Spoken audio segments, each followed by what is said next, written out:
और उधर टोक्यो में हुई क्वाड की मीटिंग में एक नई पहल की शुरुआत होते हुए हमें नजर आया।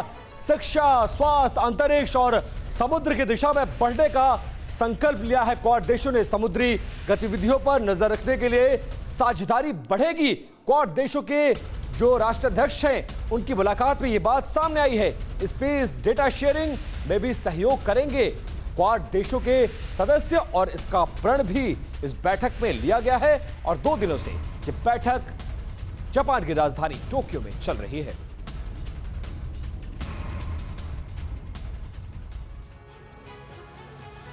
और क्वाड के नए कदम क्या है, जरा इसको भी हम समझें। तो क्वाड फेलोशिप, इसकी बात करते हैं सबसे। क्वाड फेलोशिप के तहत क्या है, चारों देशों के 100 छात्रों को अमेरिकी स्टेम डिग्री के लिए स्कॉलरशिप दी जाएगी। 100 छात्रों को, यह एक महत्वपूर्ण बिंदु इससे जुड़ा हुआ। हर देश के समुद्र में होने वाली गतिविधियों की जानकारी तेजी से उस देश को दी जाएगी, यानी कि इंफॉर्मेशन शेयरिंग बहुत तेजी से की जाएगी मैरीटाइम एक्टिविटीज को लेकर।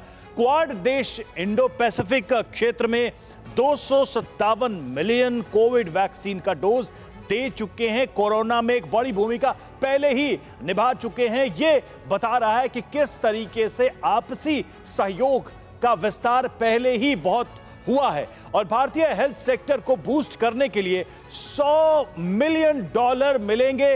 $100 मिलियन जो है वो एक राशि के रूप में यहां पर निवेश किया जाएगा, और जिससे भारत में हेल्थ सेक्टर में बेहतरी आएगी। और अमेरिका के समुद्री वायुमंडल मॉनिटरिंग, फ्लड मैपिंग और लैंड माइनिंग कार्यक्रम के लिए स्पेस डेटा शेयर किया जाएगा। यह भी एक इंपॉर्टेंट चीज है, क्योंकि जो नेचुरल कैलेमिटीज हैं या इसके अलावा जो दूसरी चीजें हैं जिसको लेकर देशों की चिंताएं रहती हैं, उनका कम से कम जो मॉनिटरिंग और मैनेजमेंट होता है उसमें इसकी बड़ी भूमिका रहेगी। इस तरह के सहयोग की बड़ी भूमिका रहेगी। तो ये तमाम सहयोग क्वाड के तहत उठाए जाएंगे, दिए जाएंगे एक दूसरे को।